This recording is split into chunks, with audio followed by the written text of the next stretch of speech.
Bon matin tout le monde. Alors, on poursuit sans introduction notre survol de l'Ancien Testament. On est en survol de l'arrière-plan historique, comprendre un peu ce qui se passait dans le monde, les grands événements, les grands empires là, pendant la période de l'Ancien Testament, des empires qui ont marqué vraiment l'histoire d'Israël. On a vu la dernière fois l'Empire assyrien. Ce qu'il faut retenir de l'Empire assyrien, c'est Dieu s'est servi d'eux pour juger le royaume du Nord, le royaume d'Israël. Samarie, la capitale, est tombée en 722 avant Jésus par l'Empire assyrien. Et comme on en a parlé la dernière fois, sont jamais revenus. C'est un jugement définitif. Heureusement, c'est différent pour le royaume du Sud. Là, excusez-moi, on va juste avancer vite. C'est ça. Fait que les derniers qu'on a vus, c'est l'Empire néo-assyrien. Ce matin, on va voir deux empires qui ont vraiment beaucoup marqué l'histoire d'Israël et l'histoire de l'Ancien Testament. Premièrement, l'Empire néo-babylonien, puis ensuite l'Empire des Mèdes et des Perses. L'Empire néo-babylonien, de l'an 626 à 539 avant Jésus-Christ, après la mort d'Assurbanipal, qui était le plus grand roi des Assyriens, qui a poussé l'Empire assyrien à son apogée. Après sa mort, Nabopolassar, gouverneur de Babylone, s'affranchit du joug assyrien et se proclame roi de Chaldée. Il profite de la mort du roi d'Assyrie pour déclarer son indépendance. Donc la Chaldée, c'est la Babylonie. Ici, c'est le sud de la Mésopotamie. Avec l'aide de Siaxar, le roi des Mèdes, il prend Ninive en 612 et impose ainsi sa domination sur toute la Mésopotamie. Donc, roi de Babylone fait une alliance avec les Mèdes. Il attaque Ninive, qui est ici. Une immense cité, et Dieu permet... Dieu est en arrière de tout ça, c'est certain. Dieu permet que la ville tombe, l'Empire assyrien tombe du jour au lendemain et passe aux mains des Babyloniens.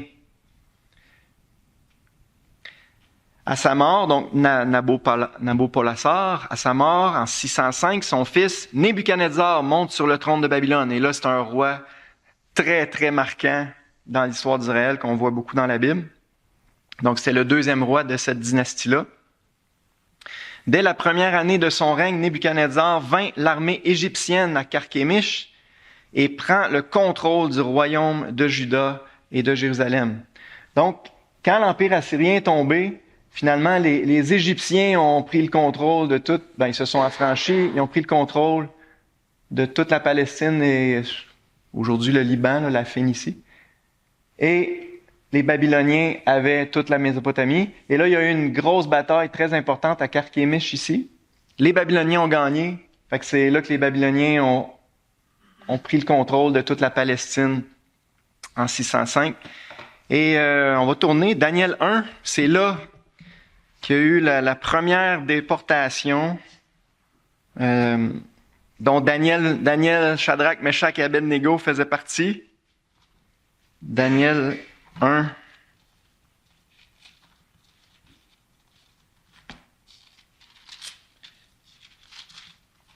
Verset 1. La troisième année du règne de Joachim, roi de Juda, Nebuchadnezzar, roi de Babylone, marcha contre Jérusalem et l'assiégea.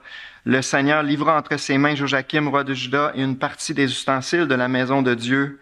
Nebuchadnezzar emporta les ustensiles au pays de Shinéar, qui est Sumer, les Sumériens, qui est l'équivalent de la Babylonie ou la Chaldée. Dans la maison de son lieu, il mit dans la maison du trésor de son Dieu. On peut continuer, verset 3. Le roi donna l'ordre à Ashpenaz, chef de ses eunuques, d'amener quelques-uns des enfants d'Israël de race royale ou de famille noble, de jeunes garçons sans défaut corporel, beaux de figure, doués de sagesse, d'intelligence et d'instruction, capables de servir dans le palais du roi et à qui on l'enseignerait les lettres et la langue des Chaldéens. Donc, une petite déportation, mais c'est vraiment juste l'élite royale, l'élite intellectuelle. Le but de Nebuchadnezzar, c'est de se faire une équipe d'hommes compétents à sa cour à Babylone. Donc, Daniel a fait partie de cette première petite déportation-là en 605. Après une première révolte de Joachim, Nebuchadnezzar s'empare de Jérusalem et déporte une partie de sa population en 597 avant Jésus-Christ. Donc, on va le voir, ça se répète. Les rois de Juda se soumettent pendant quelques années. Ils décident de se rebeller et là, l'armée vient pour reprendre le contrôle. On peut tourner dans 2 Rois 24. 2 Rois 24.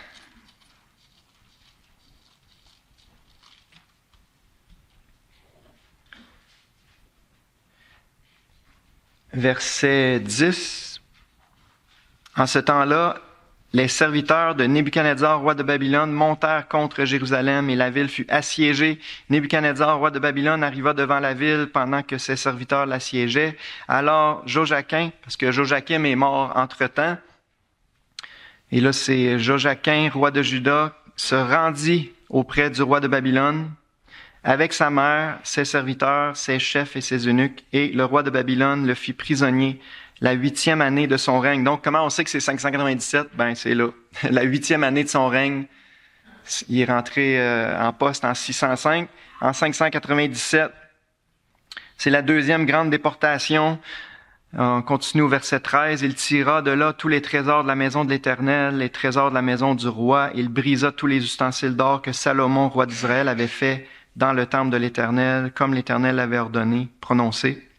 Il emmena en captivité tout Jérusalem, tous les chefs, tous les hommes vaillants, au nombre de 10 000 exilés, avec tous les charpentiers, les serruriers. Il ne resta que le peuple pauvre du pays. Il transporta Joachim à Babylone et il l'emmena captif de Jérusalem à Babylone, la mère du roi, les femmes du roi, ses eunuques et les grands du pays, tous les guerriers au nombre de 7 000, les charpentiers, les serruriers au nombre de 1000, tout homme vaillant et propre à la guerre, le roi de Babylone les amena captifs à Babylone. Donc, le plus gros de la déportation s'est passé là, la 8e année de son règne, 597.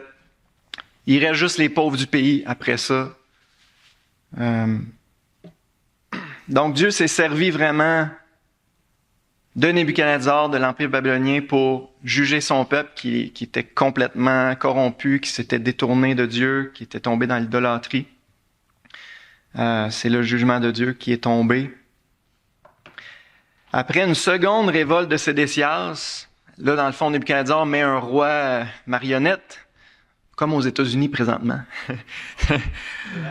Puis, Sédécias écoute pas les prophètes qui disaient « Soumettez-vous au roi de Babylone, ça va bien aller ».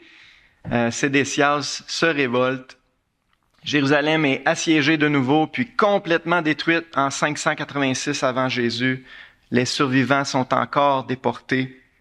Et là, c'est au chapitre suivant. Je lirai pas au complet, là, mais c'est 2 Rois 25 qui est un des chapitres les plus sombres de l'histoire d'Israël, de tout l'Ancien Testament. Dieu permet que sa ville, Jérusalem, la ville sainte, la ville royale, soit complètement détruite. Le temple est détruit, brûlé. C'est le jugement très sévère de Dieu sur le peuple de Juda, le royaume de Juda. Il y a même un livre de l'Ancien Testament qui a été écrit au complet pour souligner cet événement-là, Lamentation de Jérémie. J'aurais dû vous poser la question avant de le dire. Lamentation de Jérémie. Donc, c'est très triste. On peut peut-être juste lire les versets 8 à 11. 2 Rois 25, versets 8 à 11. Le 7e jour du 5e mois, c'était la 19e année du règne de Nebuchadnezzar. Donc, comment on sait que c'est 586? Ben, c'est écrit là. Faites 605 moins 19. Nebuzaradan, chef des gardes, serviteur du roi de Babylone, entra dans Jérusalem. Il brûla la maison de l'Éternel, la maison du roi. Donc ça, c'était le temple de Salomon, hein? Temple glorieux de Salomon. Toutes les maisons de Jérusalem. Il livra au feu toutes les maisons de quelque importance. Toute l'armée des Chaldéens qui était avec le chef des gardes démolit les murailles formant l'enceinte de Jérusalem. La ville est complètement détruite et... je cherche un autre verbe, mais je le trouve pas. Nebuzaradan, rasé, c'est ça que je cherchais, rasé. Nebuzaradan, chef des gardes, emmena captifs ceux du peuple qui étaient demeurés dans la ville ceux qui s'étaient rendus au roi de Babylone et le reste de la multitude. Donc, le gros du peuple qui restait a été amené. Donc, il y a eu 3 phases dans l'exil à Babylone, correspondant aux 3 fois où Nebuchadnezzar a pris la ville. Donc, c'est le jugement du peuple d'Israël. Le peuple de Juda restera captif en Babylonie pendant 70 ans. Et ça, c'est intéressant. Jérémie l'avait prophétisé, j'aurais dû le mettre là. En Jérémie 25, Jérémie 29, 2 places, le prophète Jérémie annonce que l'exil à Babylone va durer 70 ans. Puis devinez quoi? Il a duré 70 ans. Et on lit dans Daniel que Daniel lisait Jérémie et il a vu par la prophétie de Jérémie que ça allait durer 70 ans et c'est là qu'il prie Dieu. Il fait sa belle prière de repentance dans Daniel 9. En 539, Babylone tombe subitement aux mains des Mèdes et des Perses. On a le récit dans Daniel 5, c'est l'histoire là, de Belchazzar qui fait un party puis qui boit avec les coupes de Jérusalem. Et là, il voit une main écrite sur le mur, compter, peser, diviser, quelque chose de même. Puis là, il appelle Daniel pour interpréter la vision. Daniel dit, ton royaume sera divisé et donné aux Mèdes et aux Perses. Puis là, ça dit, la nuit même, les Mèdes et les Perses ont pris la ville qui se pensait imprenable, comme souvent. Et l'Empire est tombé du jour au lendemain aux mains des Mèdes et des Perses. Et est-ce que ça passe vite? On arrive à l'Empire des Mèdes et des Perses, qui a duré plus de 200 ans et qui a été absolument immense. Vous voyez une carte là ici. Les Mèdes descendaient de Madaï, fils de Japheth. On voit ça dans Genèse 10.2, la table des nations, super intéressant. Et habitaient au sud de la mer Caspienne. Donc, les Mèdes habitaient ici. Les Perses descendaient d'Élam, fils de Sem, Genèse 10.22, et habitaient à l'est du golfe Persique. Donc, le cœur de la Perse, c'est ici. Donc, finalement, les Mèdes étaient au nord, les Perses au sud. En 550, grâce à la victoire de Cyrus à Ecbatane, capitale de Médie, l'empire Mède passe aux mains des Perses. Il ne formait plus qu'un seul empire. Donc, les Perses ont pris le contrôle finalement du royaume des Mèdes et c'est devenu un seul empire, l'empire des Mèdes et des Perses, dont Cyrus est le premier grand roi. En 539, Cyrus s'empare de Babylone. L'empire chaldéen passe sous son contrôle. Donc ça, c'est l'histoire qu'on vient de raconter qui est racontée dans Daniel 5. Ils ont pris Babylone. Donc, l'empire maintenant ressemble à ça. La même année, Cyrus permet aux Juifs exilés en Babylonie de retourner dans leur pays et de rebâtir Jérusalem. On va tourner parce que ça, c'est vraiment un passage important. Esdras, chapitre 1. Donc, vous avez 1-2 Rois, 1-2 Chroniques, Esdras. Esdras, chapitre 1, versets 1 à 4. La première année de Cyrus, roi de Perse, afin que s'accomplisse la parole de l'Éternel prononcée par la bouche de Jérémie, comme on a parlé, Jérémie avait prophétisé que l'exil durerait 70 ans. L'Éternel réveilla l'esprit de Cyrus, roi de Perse, qui fit faire de vive voix et par écrit cette publication dans tout son royaume. Ainsi parle Cyrus, roi de Perse, l'Éternel, le Dieu des cieux, m'a donné tous les royaumes de la terre. C'est quand même spécial qu'un roi païen dise, dans un édit officiel partout dans son royaume, l'Éternel Yahweh, le Dieu d'Israël, m'a donné tous les royaumes de la terre. Il m'a commandé de lui bâtir une maison à Jérusalem en Juda. Voyez-vous comment Dieu est souverain? Il incline les cœurs des rois, ça dit dans les Proverbes. Qui d'entre vous est de son peuple? Que son Dieu soit avec lui et qu'il monte à Jérusalem en Juda et bâtisse la maison de l'Éternel, le Dieu d'Israël. C'est le Dieu qui est à Jérusalem. Dans tout lieu où séjournent les restes du peuple de l'Éternel, les gens du lieu leur donneront de l'argent, de l'or, des effets et du bétail avec des offrandes volontaires pour la maison de Dieu qui est à Jérusalem. Donc, Dieu s'est servi de l'Empire babylonien pour juger son peuple. Dieu se sert maintenant de l'Empire perse, et particulièrement de Cyrus, pour ramener le reste de son peuple et rebâtir la ville, rebâtir le temple. Autant la destruction de Jérusalem, c'est un des événements les plus sombres de toute l'histoire d'Israël, autant cet édit-là de Cyrus, c'est un des événements les plus joyeux et encourageants de l'histoire d'Israël. Le peuple était virtuellement mort et Dieu le ressuscite à ce moment-là. En 525, Cambyse conquit l'Égypte et vers 515, Darius repoussa les frontières à l'est jusqu'à l'Indus et à l'ouest jusqu'en Macédoine. Donc, grosso modo, vers l'an 515, l'Empire atteint son apogée territorial. Immense empire.